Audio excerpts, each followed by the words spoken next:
Normalmente as nossas mentes se dedicam às coisas que não queremos. As nossas intenções positivas ocupam nada mais do que uma parte minúscula das nossas mentes. O resto fica focado em problemas que nós esperamos que as intenções eliminem. A maior parte do nosso poder mental se dedica às velhas crenças de escassez, problemas de relacionamento, e num Deus que lança bolas de fogo do céu. A razão pela qual 99,9% da sua cabeça ainda se dedica a coisas que você não quer é porque essa é a configuração padrão do mundo, que se define como normal. A configuração padrão do mundo vê as notícias sobre enchentes e terremotos, ouve histórias sobre os ataques epiléticos de alguém que você conhece e diz: "Tá vendo só? O que eu vivo lhe dizendo?" É praticamente impossível superar essa configuração padrão do mundo, mesmo que você saiba ao menos teoricamente que um outro caminho é possível. Pensemos, por exemplo, na possibilidade de ficar sem dinheiro. A maioria de nós concorda que não quer, de jeito nenhum, ficar sem dinheiro. Então o que fazemos? Nós nos dedicamos a evitar isso com todas as nossas forças. Trabalhamos horas e horas. Ligamos para os nossos gerentes do banco. Lemos livros e artigos sobre como enriquecer, completamente alheios ao fato de que, ao tentar ficarmos ricos, estamos dedicando a nossa atenção à ideia de que não somos ricos ainda. Consequentemente, decidimos antecipadamente que estamos sem dinheiro. Se apenas dedicássemos a nossa atenção a nos sentirmos ricos, a sermos gratos por todas as riquezas já presentes na nossa vida, por exemplo, a nossa família e os nossos amigos, a ideia da possibilidade de ficarmos sem dinheiro desapareceria. Nós apenas experimentamos isso, porque dedicamos o nosso pensamento a isso. O que mostra como a nossa mente é poderosa. A minha amiga Carla acredita firmemente que, quando a gente se sente sem dinheiro nenhum, deve sair para fazer compras. Imediatamente. Você dá logo uma chacoalhada na cabeça, acho que é assim que ela explicaria. Tentei fazer isso uma vez, numa viagem para Mackinac, em Michigan. Eu estava começando a minha carreira de freelancer, ainda sem muita certeza se conseguiria me equilibrar financeiramente. Fiquei no luxuoso e tradicional Grand Hotel, ligeiramente consciente de que as roupas que tinha jogado dentro da mala no último minuto não faziam jus ao guarda-roupa de Jane Seymour no filme, em algum lugar do passado, inteiramente rodado naquele hotel, nem ao dos hóspedes atuais, mastigando com elegância os biscoitos que acompanham o chá, servido no salão principal. Era nítido que eu estava muito mal vestida. E os jantares com os homens, de terno e gravata, ainda nem tinham começado. Fui meio sem vontade até uma loja, e os meus olhos se deixaram atrair por um vestido de seda deslumbrante. Uma olhada rápida na etiqueta do preço me deu a prova definitiva de que aquela maravilha estava muito além do meu orçamento. Na verdade, era 4 vezes mais caro do que normalmente eu pagaria num vestido. Foi então que eu soube que tinha que comprá-lo. E tinha que agir como se fosse a escritora freelancer bem-sucedida que eu queria ser. Comprei aquele vestido sabendo que estava pavimentando o caminho do meu sucesso financeiro na minha nova carreira. Tópico: como um cachorrinho desobediente. Todos pensam em mudar o mundo, mas ninguém pensa em mudar a si mesmo. Frase de Leon Tolstói, escritor russo. Se o seu cérebro é como o meu, meio devagar, que se distrai e se confunde com facilidade, mudar os seus pensamentos pode ser algo bastante desafiador.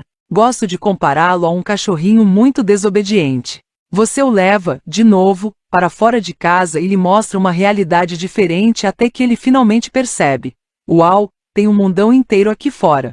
E é muito mais divertido fazer xixi nas árvores, nos arbustos hidrantes do que nos chinelos velhos e esbeiçados da Pan. A sua mente vai ficar impressionada com a beleza que está disponível quando você coloca essa beleza em foco. Uma paz profunda vai surgir. Grandes ideias vão se materializar e florescer. A alegria vai tomar conta de tudo. A única coisa que você precisa fazer é dedicar a sua atenção apenas ao que você quer. Se você quer paz, pense em paz. Se você quer amor, pense em amor. Se você quer um par de sapatos Jimmy Choo, pense em um par de sapatos Jimmy Choo. Não pense que a paz parece impossível, nem que o amor parece efêmero, nem que não há dinheiro suficiente na sua conta para comprar um par de sapatos Jimmy Choo. Mantenha os seus pensamentos focados no que você quer. E toda vez que o cachorrinho começar a ir na direção dos seus chinelos velhos, pegue-o e leve-o de novo lá para fora. No filme Chamas da Vingança, Denzel Washington interpreta um ex-agente das Forças Especiais que se torna guarda-costas de Pita, a filhinha de 9 anos de um empresário mexicano riquíssimo. Apesar do personagem de Denzel tentar não se envolver muito naquela situação, acaba se tornando uma espécie de figura paterna para Pita, ajudando-a nos deveres de casa e a voltar para a equipe de natação da escola, uma atividade que ela gosta muito mais do que das aulas de piano que o pai insiste que ela faça. Enquanto Pita está nadando, Denzel fica gritando, repetindo a mesma pergunta: preparada ou despreparada? E Pita grita de volta, animada: preparada. Então vou fazer essa mesma pergunta: o seu cérebro está preparado ou despreparado? Espero que logo você possa me responder com a mesma animação: preparado. A mais importante descoberta e desenvolvimento dos próximos anos vai se dar na esfera espiritual. Existe uma força, e a história mostra isso muito claramente, que foi a mais importante no desenvolvimento do homem, e no entanto, nós temos apenas brincado com ela, e nunca a estudamos seriamente, como fizemos com as forças da natureza física. Algum dia, as pessoas vão aprender que coisas materiais não trazem felicidade, e que são de pouca serventia quando se trata de fazer homens e mulheres criativos e poderosos. Então os cientistas do mundo vão destinar os seus laboratórios ao estudo das forças espirituais. Quando esse dia chegar, o mundo vai ver mais progresso numa só geração do que nas últimas 4. Frase de Charles Prudhoe Steinmetz, inventor do motor de corrente alternada. As preliminares. A vida inteira é uma experiência. E quanto mais experiências você fizer, melhor. Frase de Ralph Waldo Emerson, escritor e ensaísta americano. Você não precisa de um jaleco branco, nem de nanotubos de carbono, nem mesmo daqueles óculos de proteção horrorosos para fazer as experiências deste livro. Tudo o que você precisa é de uma mente aberta e da capacidade de observar, registrar os resultados e estar disposto a perceber as coisas numa perspectiva completamente nova. Para aqueles que levavam pau em química e física na escola, vamos começar com uma breve retrospectiva. Tópico: os conceitos básicos da ciência. Nada me choca. Sou cientista. Frase numa camiseta do designer J. Bertrand. Conceito 1. O que é ciência exatamente? De acordo com o dicionário, ciência é o conhecimento adquirido através de estudo ou prática. Normalmente começa com uma teoria. Conceito 2. Tá bom, mas o que é uma teoria? Para a maioria de nós, teoria é algo meio vago e indistinto.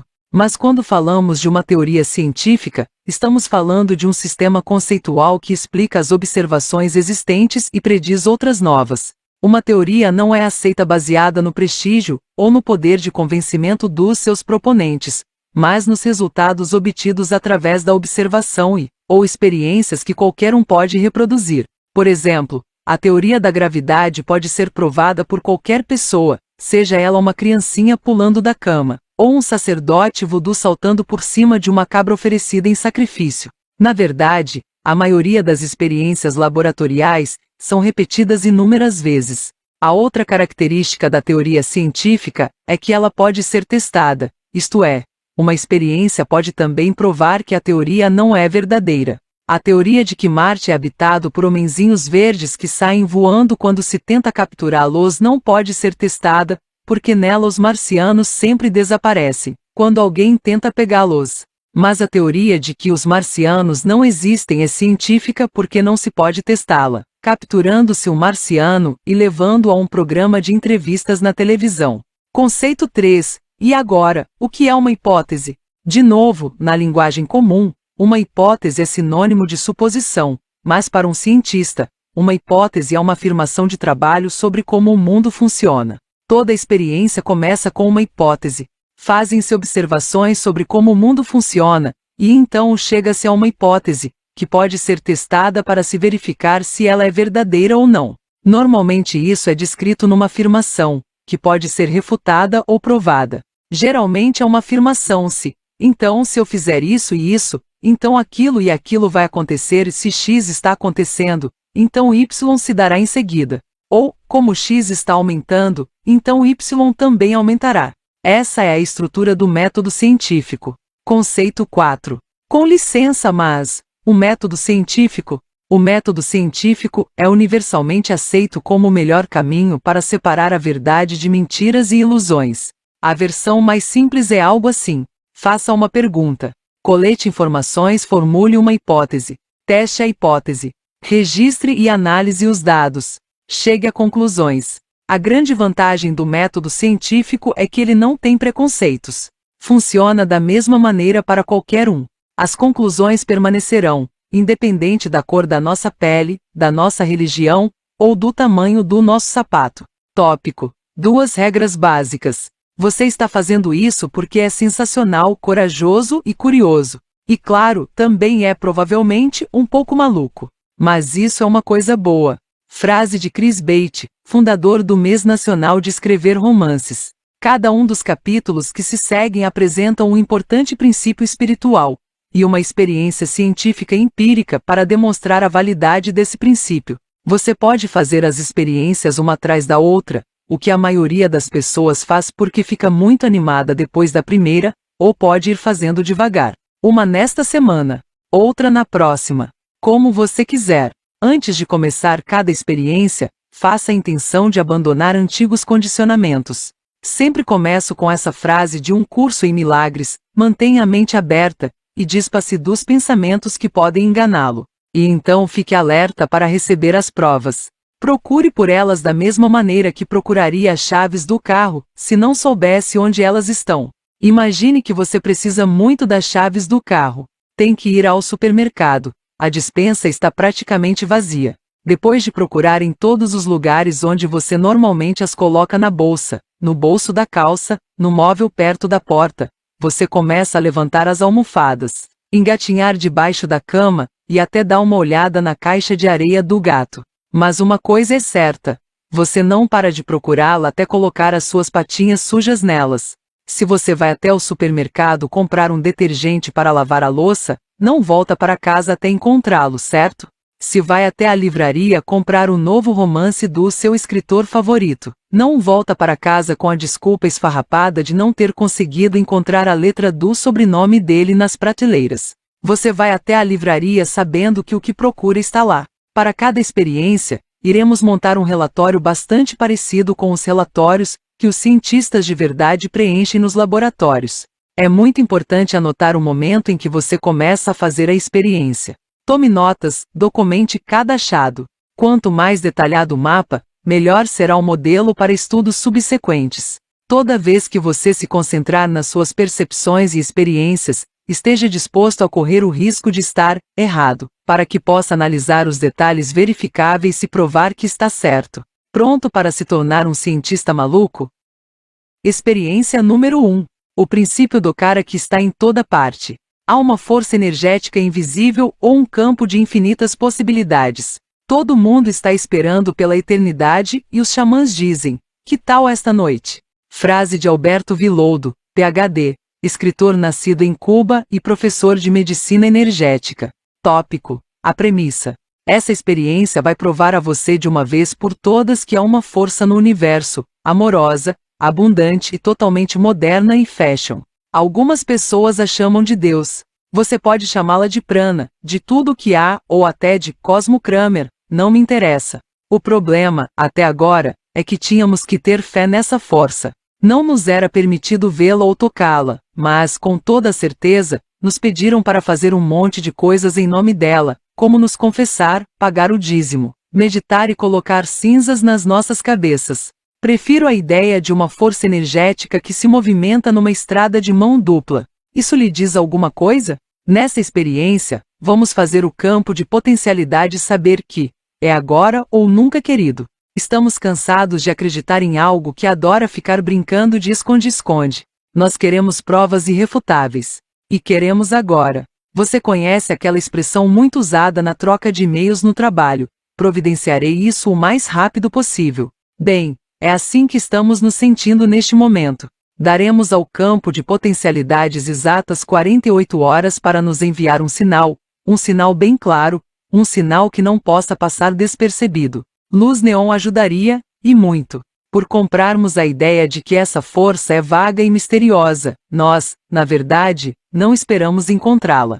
Ou, pelo menos, não ficamos surpresos por não encontrá-la. Porque não fomos treinados para percebê-la, não temos consciência dessa força inspiradora, energizante e transformadora que está circulando à nossa volta e através de nós. Tópico. Esperar. Se o remédio que você está usando não dá resultados, para que serve então? Sam Bear, líder espiritual dos nativos Chippewa. Aqueles que preferem esperar por portões dourados, tudo bem, podem continuar esperando. Mas isso é, mais ou menos, como uma pessoa nos dias de hoje se recusar a usar eletricidade. Tudo o que se tem que fazer para ter acesso à eletricidade é achar uma tomada e ligar um aparelho eletrônico nela e voilá. Acontecem um monte de coisas legais, comemos torradas de manhã, ouvimos música no rádio, vemos filmes, notícias e os seres humanos do outro lado do planeta que vivem de uma maneira completamente diferente da nossa. O problema é que não conseguimos nos habituar a pensar nessa força energética da mesma maneira que pensamos na eletricidade. Nós não nos perguntamos: sou bom o bastante para ligar a minha torradeira na tomada? Ou então, rezei o bastante para ter o direito de acender as luzes da cozinha? Não nos sentimos culpados por querer ligar o rádio e ouvir a nossa estação preferida. E o campo de potencialidades é igualmente tão sem preconceitos, tão à nossa disposição quanto a eletricidade, quando tomamos a decisão de procurá-lo de verdade. E não é muito difícil de achá-lo. Tópico. Histórias de experiências pessoais. Deus não é o bunda mole que muitas pessoas querem fazer você acreditar que ele é. Frase de Alex Frankovitch, personagem do livro Skinny Bones, de Barbara Park. Nessa parte, vamos falar de um assunto que muitas vezes faz as pessoas se retirarem da sala. É isso mesmo, estou falando de Deus. A menos que você seja de outro planeta e tenha acabado de chegar por essas bandas, provavelmente já notou que as pessoas falam a beça desse camarada chamado Deus. Dedicamos um dia por semana para adorá-lo. Construímos templos de todos os tamanhos e formas para honrá-lo. Escrevemos livros, artigos e depoimentos sobre religião para jornais e revistas. Todas as culturas que existem ou já existiram têm uma versão do cara que está em toda parte, para usar uma expressão do filme cult O Grande Lebowski. Mesmo os físicos cuja única linha de trabalho é estudar as propriedades e interações da matéria, sabem sobre essa força invisível. A maioria deles não a chama de Deus. Albert Einstein, por exemplo, dizia não acreditar na existência do Deus tradicional, mas ele, com toda certeza, sabia que havia algo muito mais essencial lá fora no universo.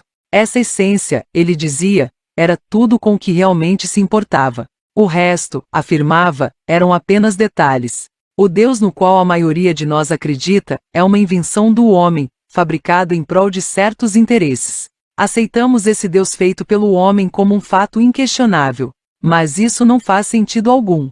Se Deus é amor, se Deus é perfeito, se Deus é realmente todas as coisas boas que atribuímos a Ele, por que mandaria alguém para a caverna dos leões? Além disso, por que alguém, no seu juízo perfeito, iria se relacionar com um Deus caprichoso e injusto, que se diverte em puni-lo? Mesmo a mais maluca das mulheres, sabe que não deve sair com um cara que pode machucá-la. Quero dizer, quem é que precisa de um Deus assim?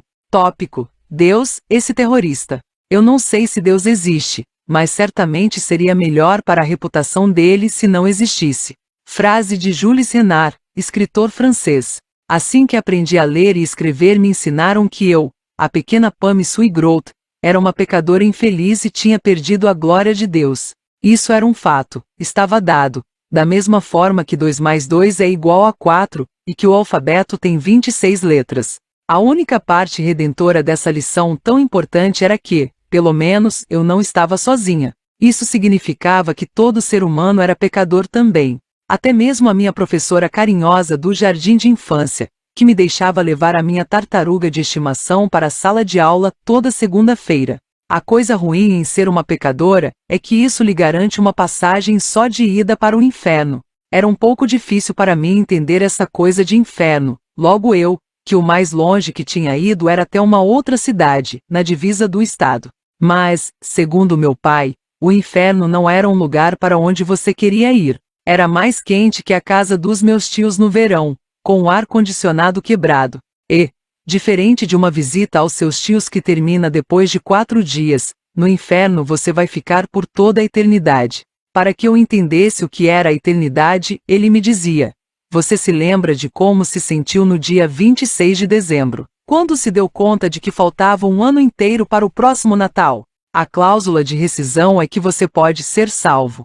Então, quando eu tinha 4 anos, enquanto o organista tocava uma música inspiradora, caminhei até o altar da pequena igreja metodista da cidade onde morava, e caí de joelhos, os meus joelhos ossudos de quando eu tinha 4 anos, pedindo ao bom Deus que perdoasse os meus pecados. A minha família inteira, que vinha de uma longa tradição metodista, suspirou aliviada. Papai e mamãe chamaram todas as minhas tias e tios naquela noite para lhe dar as boas novas. A nossa filha mais velha foi oficialmente salva hoje, disseram eles com orgulho. Estamos seguros de que pelo menos Pan vai para o céu. A melhor parte de tudo, eles imaginavam, era que a minha conversão seria inevitavelmente um bom exemplo para minha irmã Beck, que tinha 2 anos, e para o meu irmão, Bob, que tinha apenas 3 meses. Embora eu secretamente desejasse que os meus pais o dessem para uma outra pessoa antes que ele tivesse idade suficiente para falar. Claro, você não quer desperdiçar nenhuma oportunidade, certo? Quero dizer, Jesus pode voltar a qualquer momento, de dia ou no meio da noite. Ele é como um ladrão. Pode entrar na sua casa de manhã, enquanto você está comendo seu cereal matinal. Pode chegar no meio do recreio, enquanto você está pendurado de cabeça para baixo no trepa-trepa. Pode chegar até mesmo às 2 da manhã, enquanto você dorme, o que pode ser um problema sério se você tiver o sono muito pesado. Jesus pode te levar embora, antes que você tenha conseguido acordar de verdade. E tem aquela outra possibilidade, sobre a qual você não quer nem pensar a respeito. Quero dizer, a casa dos meus tios era mesmo bem quente. Ao mesmo tempo que eu estava aprendendo a aceitar a minha verdadeira identidade de pecadora, as pessoas me diziam o tempo todo que Deus era amor. E não importava muito se as igrejas o apresentavam como uma espécie de câmera escondida, que via tudo que eu estava fazendo. Isso não fazia sentido nenhum. Mas eu tinha apenas 4 anos. O que é que eu sabia da vida? Muito embora estivesse bem perto de ser uma criança perfeita, tirava em tudo, tentava não brigar com os meus irmãos, ficava longe do álcool e das drogas e até fazia minha cama de manhã, sem que precisassem mandar. Eu me sentia sempre criticada por esse Deus amoroso, que estava sentado lá no céu e esfregava as mãos de satisfação toda vez que eu fazia alguma coisa errada. O que só Deus sabe. Ops! Lá vou eu de novo, usando o nome dele em vão, que acontecia praticamente o tempo todo. Uma verdadeira tradição em enganar criancinhas inocentes. Tópico: Deus é misterioso como um astro do rock de óculos escuros, e outros mitos irritantes. As nossas ideias sobre Deus falam mais sobre nós mesmos do que sobre ele. Frase de Thomas Merton, místico cristão. Pergunte a um indivíduo qualquer se ele acredita em Deus e ele provavelmente responderá: claro. No entanto, é pouco provável que esse mesmo indivíduo se pergunte o que exatamente ele entende por Deus. Quando pressionado, vai usar algum dos velhos clichês sobre o cara lá em cima. Tentar definir Deus obviamente é impossível. Deus não é estático, da mesma forma que a luz e a eletricidade não são estáticas. Deus existe além do mundo físico da matéria, dos corpos e das formas. Ele preenche o cosmo, satura a realidade e supera o tempo e o espaço. Mas isso não nos impede de tentar elaborar algumas definições. Aqui estão as 8 bobagens mais faladas sobre Deus. Bobagem número 1. Deus é Ele. Mesmo que algumas igrejas progressistas se referiram a Deus como Ele, no campo de potencialidades não existe sexo. Certamente nós não pensamos numa diferenciação de gênero quando nos referimos à eletricidade e ao átomo, por exemplo. É apenas uma questão linguística, que não personifica nenhum desses elementos. Quando nos referimos à energia, temos que pensar numa força absolutamente neutra. O campo de potencialidades é um campo de força que rege o universo, a mesma fonte de energia que faz as flores crescerem, que forma cicatrizes nos joelhos esfolados e que constantemente impulsiona o todo. Deus é uma força como em Guerra nas Estrelas, uma presença que está dentro de nós, um princípio que nos dá vida. É por isso que Luke Skywalker e Darth Vader se tornaram um sucesso absoluto no mundo inteiro. O filme Guerra nas Estrelas expõe uma crença que fala conosco num nível muito profundo. Uma parte de nós sabe que a força está conosco e que nós, pelas nossas palavras, pensamentos e ações, criamos o mundo. Bobagem número 2. Deus é misterioso como um astro do rock de óculos escuros, faz uma lista dos seus pecados. E está basicamente muito ocupado com a fome no mundo para se importar com você. Deus, se você acredita nessa bobagem comumente aceita, é mais ou menos como o personagem do vizinho misterioso, sempre olhando sorrateiramente pela janela, esperando para nos pegar fazendo alguma coisa muito, mas muito feia mesmo, em O Sol é para Todos. Nós não podemos vê-lo, mas nos disseram que ele está ali, observando, julgando, monitorando todos os nossos movimentos. Se você não seguir os mandamentos ou se quebrar as regras, Deus vai enviar um anjo do serviço secreto dele atrás de você, e aí você vai ver só. Bobagem número 3. Deus escolhe os favoritos dele. O campo de potencialidades é um campo de força que está igualmente disponível para todos nós. E uma capacidade natural em todos nós, não é um dom exclusivo, concedido a uns poucos. Na verdade, essa é uma das primeiras lições que Jesus nos ensinou. Deus está dentro de nós. Você é parte de Deus. Você pode fazer milagres. Cultuar Jesus do jeito que fazemos é um pouco como cultuar Benjamin Franklin, porque ele descobriu a eletricidade. Benjamin Franklin soltou uma pipa durante uma tempestade e demonstrou que os raios eram uma descarga elétrica. Ele fez isso para que pudéssemos utilizar a eletricidade, e não para que erguêssemos templos, pintássemos retratos dele, ou usássemos medalhinhas no pescoço. Ele queria que nós conhecêssemos o princípio da eletricidade e o usássemos, e nós fazemos isso quando ligamos rádios, computadores e aparelhos de ar-condicionado.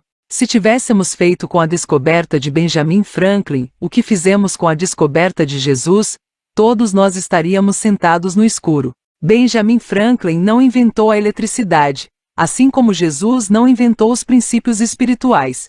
A luz e a eletricidade estavam disponíveis desde sempre. Nós apenas não nos dávamos conta disso ou não sabíamos como acessá-la. Galileu não inventou a força da gravidade quando lançou uma bola de madeira do alto da Torre de Pisa. Ele apenas demonstrou a existência dessa força. Da mesma forma, Jesus demonstrou a existência dos princípios espirituais que ele quer que usemos e desenvolvamos. Desperdiçamos 2000 anos cultuando a imagem dele, em vez de colocar em prática os princípios que ele nos ensinou. Procurando na Bíblia, não encontraremos nenhuma passagem onde Jesus tenha dito que devemos cultuá-lo. Ele nos pede para segui-lo. Há uma diferença enorme. Transformando Jesus numa espécie de herói, perdemos o ponto principal. Jesus não disse, eu sou legal. Façam estátuas minha, e do meu aniversário uma imensa festa comercial. Ele dizia na verdade, vejam o que é possível ser feito. Vejam do que nós seres humanos somos capazes. Jesus é nosso irmão, o nosso legado, o cara que tínhamos que imitar.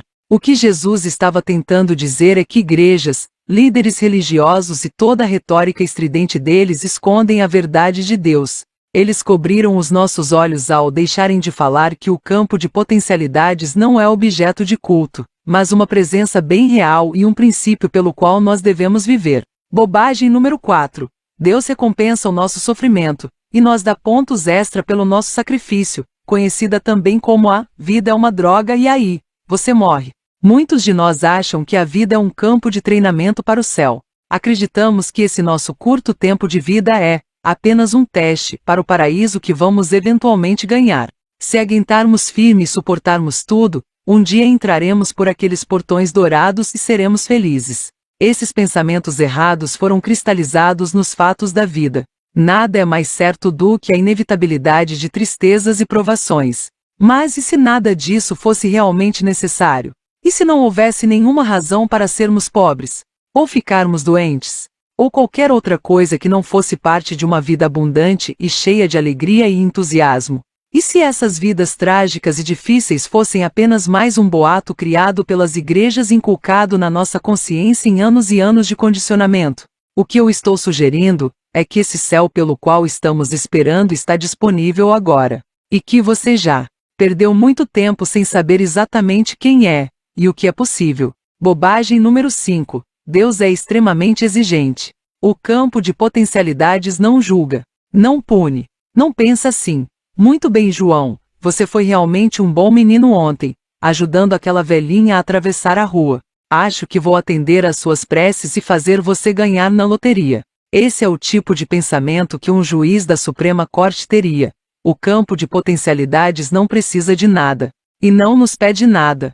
Não faz nenhuma exigência. Ele não gosta mais de Madre Teresa de Calcutá do que de qualquer um de nós. Apenas seres humanos mal informados, lutando desesperadamente para que as suas vidas façam sentido, acreditam num Deus que gosta de escolher o rumo de nossas vidas, que gosta e desgosta das mesmas pessoas que nós. O nosso medo nos aprisionou e nos dá uma percepção muito limitada de tudo. Bobagem número 6. Você não deve pedir muita coisa a Deus para não irritá-lo. Como eu já disse antes, o campo de potencialidades não é uma pessoa, por isso você não pode deixá-lo irritado. O campo de potencialidades é um poder, uma força energética invisível. Não é finito nem limitado.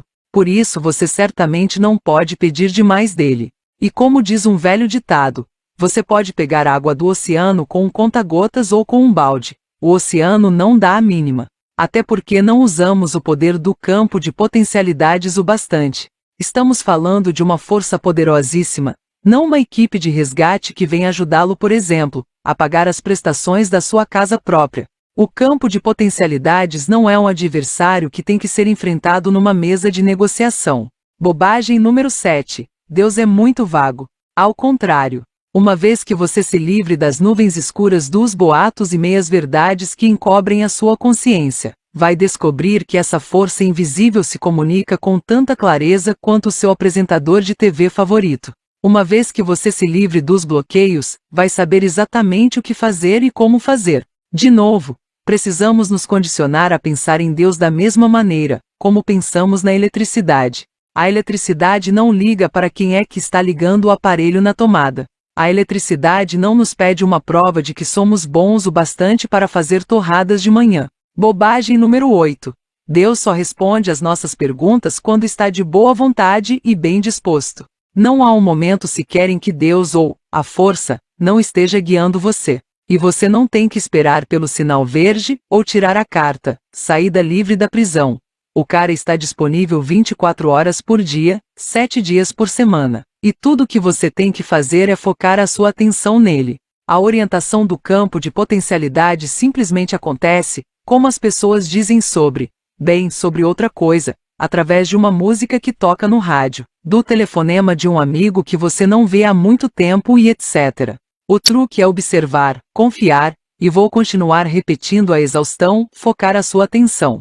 E já que estamos falando da vontade de Deus, vamos esclarecer as coisas aqui. Não há lugar nessa versão atualizada de Deus para um inferno de tormentos ou para um sádico que queira ou possa colocar você lá. Também não há espaço para a ideia de que doenças, deformidades, morte, pobreza ou limitações de qualquer tipo são a vontade de Deus.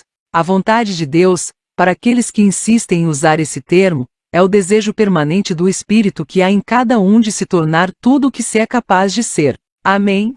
Tópico. O método. Permitir a mim mesmo ser um pouco maluco e irracional me abriu para certas experiências místicas.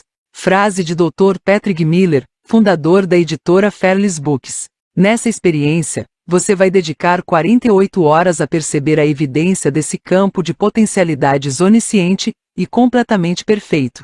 Pode chamá-lo de Deus se você se sente mais confortável.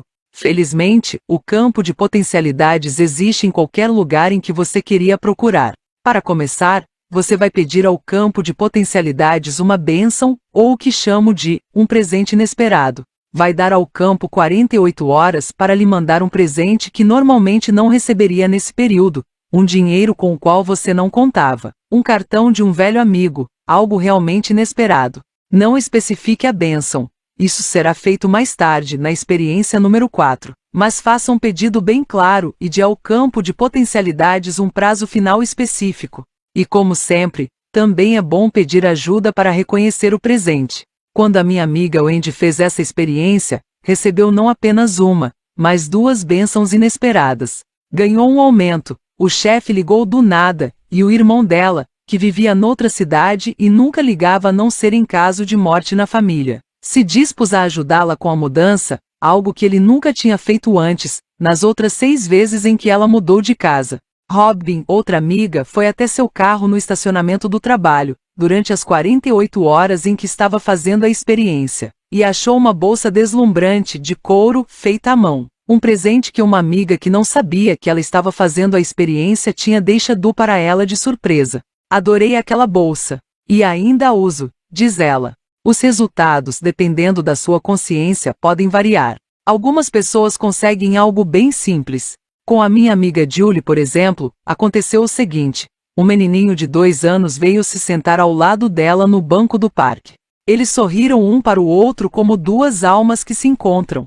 Mas também pode ocorrer algo sensacional. Ao fazer essa experiência, o meu amigo Eric ganhou uma viagem para fazer jet ski e andar de caiaque no Lago Tahoe. Anote como você se sente ao pedir ao campo de energia uma bênção. Você se sente meio nervoso, impaciente, se pergunta se não está sendo egoísta, questiona se é adequado pedir alguma coisa boa de que você não precisa realmente. Esses sentimentos vão lhe dizer alguma coisa. Talvez você não acredite que mereça um presente. E esse pensamento manda sinais para o campo de energia e afeta a ressonância dele. Talvez você ache que só é apropriado pedir algo de que você precisa de verdade. Esse sinal, também, está sendo irradiado para o campo de energia. Para fazer essa experiência de maneira adequada, você tem que deixar de lado o ceticismo. Não para sempre, apenas por 48 horas.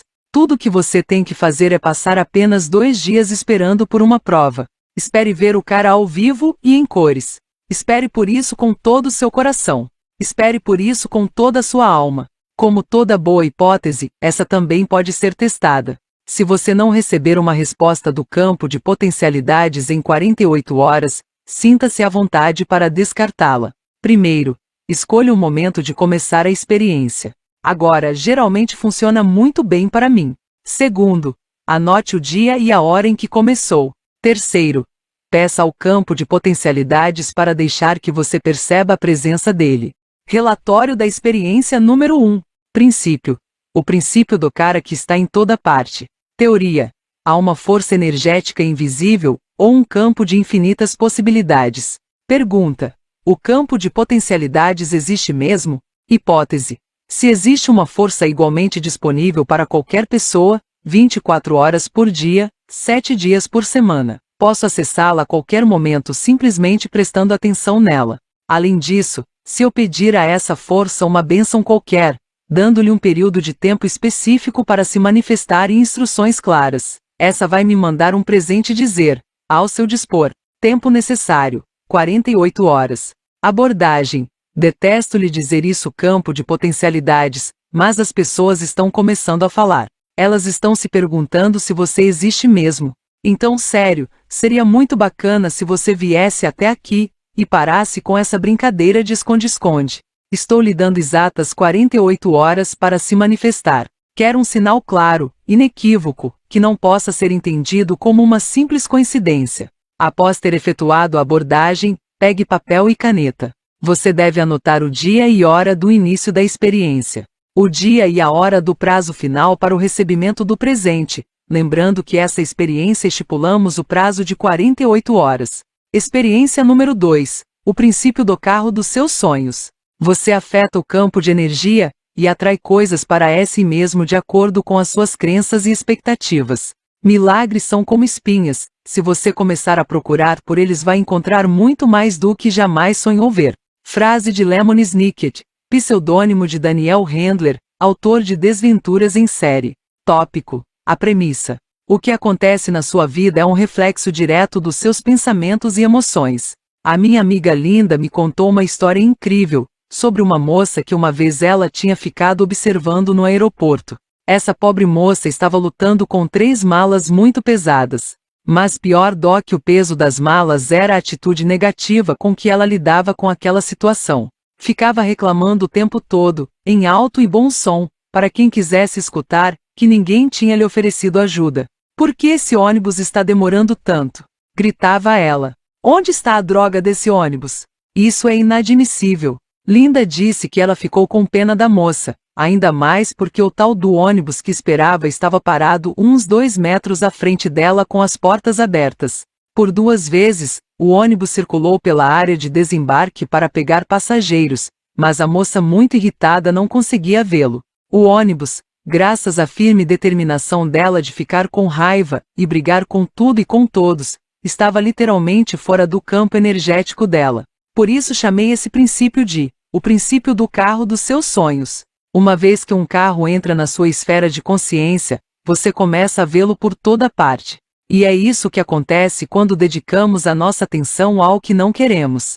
Carência, infelicidade e perigo não são mais fáceis de encontrar do que o carro dos nossos sonhos, mas se os trouxermos para a consciência, eles vão assumir o controle. E infelizmente, de acordo com os físicos, há um campo ponto zero, o que eu chamo de campo de potencialidades, onde todas as possibilidades existem. Por exemplo, existe a possibilidade de você ser uma bailarina, ou uma escritora famosa, um senador ou um sem-teto. Quando se trata do campo de potencialidades, as possibilidades são infinitas. Como eu não sou física e mal conheço a teoria das camadas de realidade de David Bohm, prefiro pensar no campo de energia, como uma gigantesca loja de departamentos com centenas de milhares de produtos ou possibilidades. Gostaria de deixar claro que não sou fã das grandes lojas de departamento e a maneira como destroem o comércio bairrista. Nunca perdoei, por exemplo, uma delas que fez com que a farmácia na esquina da minha rua e a minha livraria favorita fechassem as portas. Mas, com o meu orçamento doméstico bem definido, às vezes me rebaixo e faço compras lá.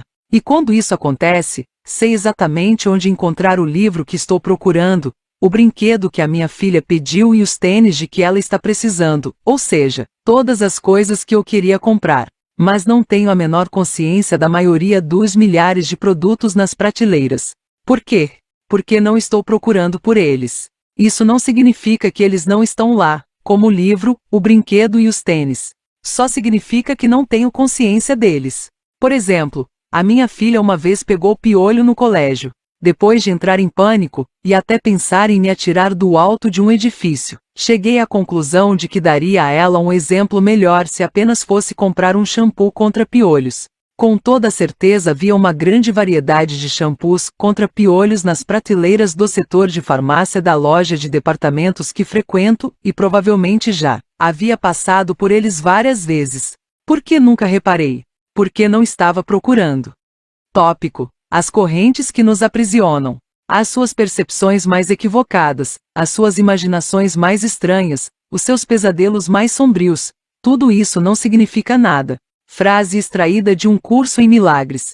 Há alguns anos, uma agência de viagens sorteou 100 passagens aéreas para qualquer lugar que os ganhadores quisessem ir. Isso significava que os sortudos vencedores do sorteio podiam voar para Paris para ver a Torre Eiffel, ou para a Austrália para subir na Ias Rock, ou para o Caribe para ficar deitado ao sol numa daquelas praias paradisíacas. Você acredita que 95% dos ganhadores escolheram lugares que ficavam a apenas 4 horas de distância da própria casa?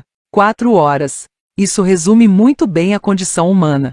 Tem tanto aí fora, mas a maioria de nós decide ficar a 4 horas da nossa zona de conforto. Nós nos recusamos a sair do lugar, mesmo que haja uma forte evidência de que estamos perdendo coisas grandes e importantes. Mesmo sem ter consciência disso, passamos a maior parte das horas em que estamos à corda dos imersos na zona de conforto da negatividade. A atração da negatividade é tão forte, que muitos de nós ficamos o dia inteiro passando de um pensamento negativo a outro. Dormi demais de novo. Essa guerra é inescrupulosa. A economia está em frangalhos. A gasolina está caríssima. O meu chefe, ou meu filho, ou qualquer outra pessoa, está me deixando maluco. A negatividade e o medo começam no momento em que nascemos. O mundo é muito perigoso. Não se atreva a falar com estranhos. Não se atreva a andar pelas ruas cantando, tranquilamente. Alguém pode ouvir. Aprendemos a limitar. Aprendemos a acreditar na escassez. Aprendemos que a nossa inclinação natural para amar, realizar e dançar é irrealista e doida. Os pais pensam que é dever deles ensinar os filhos a serem cautelosos, responsáveis e a agirem como adultos. E se por alguma razão somos sortudos o bastante para ter pais que não querem nos passar essas lições, A cultura rapidamente nos faz acreditar que juntar bens materiais é o nosso propósito na vida, e que o único meio de conseguir as coisas é metendo a cara e dando um duro danado. Quando chegamos ao fim do ensino fundamental, já somos mestres da competição, acostumados a viver na escassez e no medo. Mas adivinhe?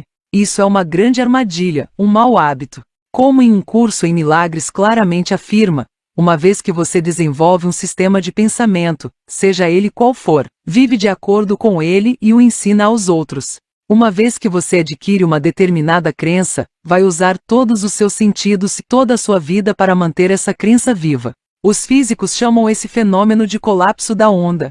Um número infinito de partículas quânticas está dançando por aí afora no campo de energia universal, se espalhando em ondas. No momento em que alguém olha para essas ondas de energia, elas se solidificam como gelatina na geladeira.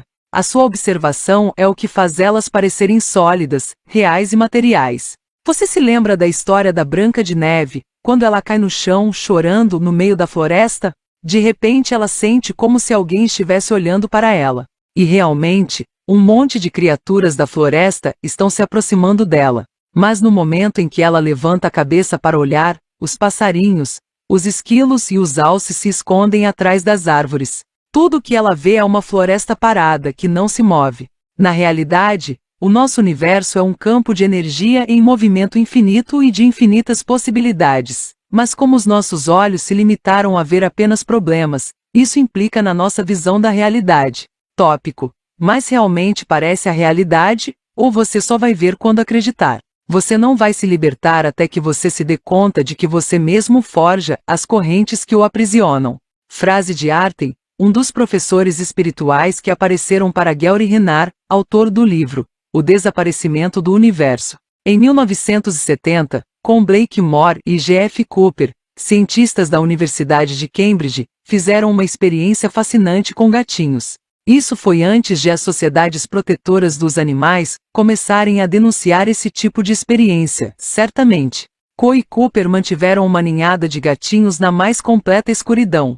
De vez em quando, por apenas 1 ou 2 horas, iluminavam o ambiente onde os gatinhos estavam com luz suficiente apenas para que eles vissem faixas verticais, pretas e brancas.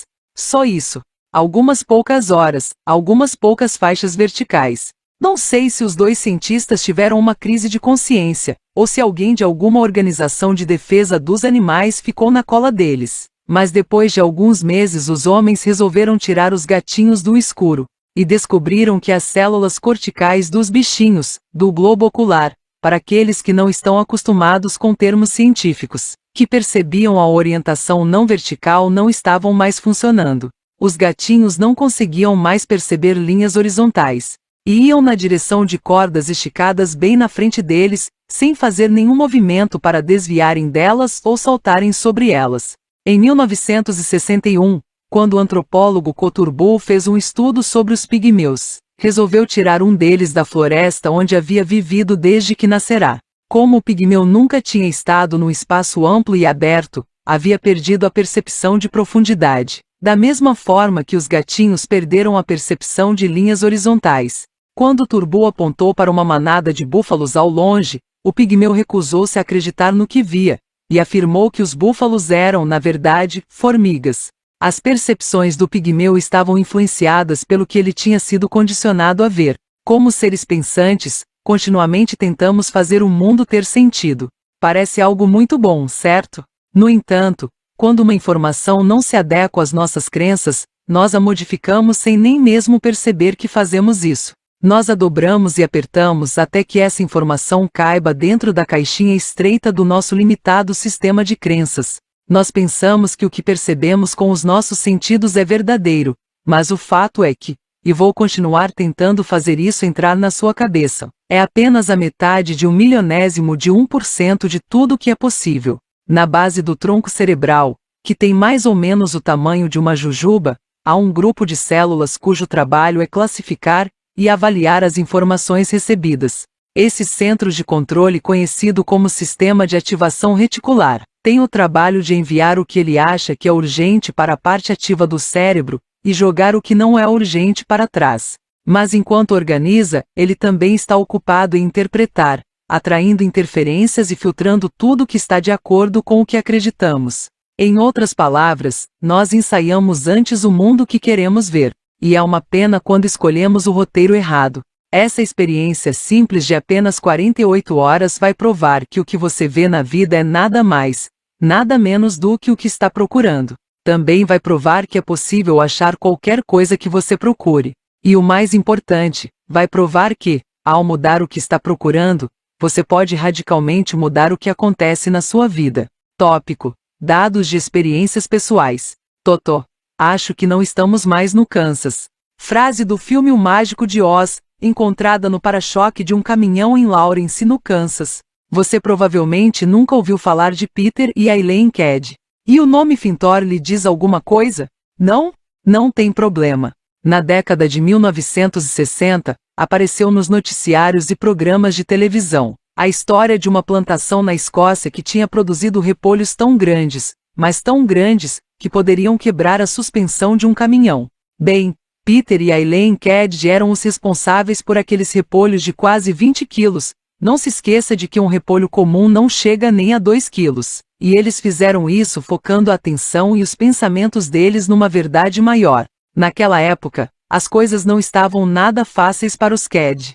Quando Peter, Eileen, os 3 filhos deles e uma amiga, que também já realizava buscas espirituais, se mudaram para um trailer numa península fustigada pelo vento, que se projetava no Mar do Norte. A terra ali poderia ser descrita como completamente morta e sem recursos. Ninguém em seu juízo perfeito escolheria aquele lugar para fazer um jardim, quanto mais uma plantação. O solo, se é que se podia chamá-lo assim, era apenas pedra e areia. Os ventos eram capazes de levar uma criança pelos ares, e o lar deles ficava imprensado entre um depósito de lixo e uma garagem destruída. Mas, focando numa verdade maior, eles fizeram uma plantação que só podia ser descrita como um milagre.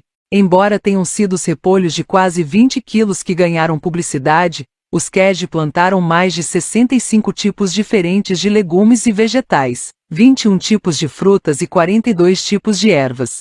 E isso antes de eles resolverem plantar flores também. Sei o que você está pensando: um bom adubo e técnicas de plantio. Mas a verdade é que o solo dos Cady era tão desolador, que o engenheiro agrícola do condado local disse que adubo não iria ajudar em nada. Na época em que Peter e Eileen começaram a fazer experiências de elevação da consciência, eles não pensavam em plantar nada, e nem em investir dinheiro em adubo e sementes. Estavam completamente falidos, para dizer o mínimo. Peter, que fora administrador de um hotel 4 estrelas, tinha sido demitido. E os 6 estavam vivendo com o seguro-desemprego que garantia a eles apenas $20 por semana. Eles só começaram a plantar por um único motivo: era a única maneira de conseguirem alimentar os 3 filhos. Mas, quando começaram a alinhar a consciência com a verdade espiritual superior, e nada mais, todo tipo de coisas estranhas começaram a acontecer. Fardos de palha usada para proteger e enriquecer o solo adubado caíam de caminhões que passavam na estrada. E sacos de cimento apareciam misteriosamente no depósito de lixo ao lado, bem na hora em que era preciso construir um pátio. A plantação deles, enquanto a dos vizinhos sofria, resistia a todos os tipos de doenças e pestes.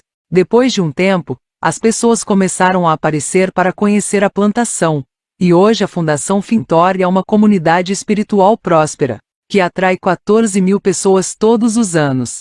E como Peter diz, você pode produzir qualquer coisa com os seus pensamentos. Alinhe-se com a consciência divina, e você pode transformar a verdade em matéria.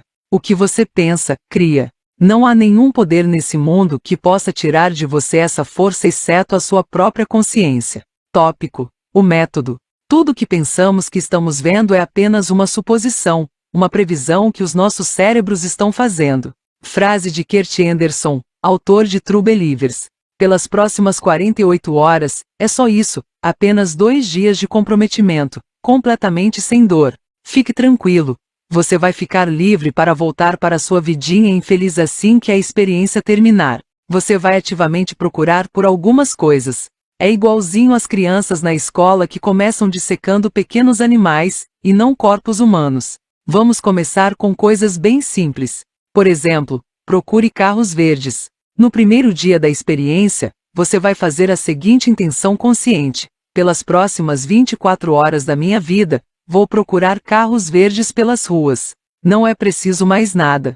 Apenas mantenha os olhos abertos e tenha essa intenção em mente.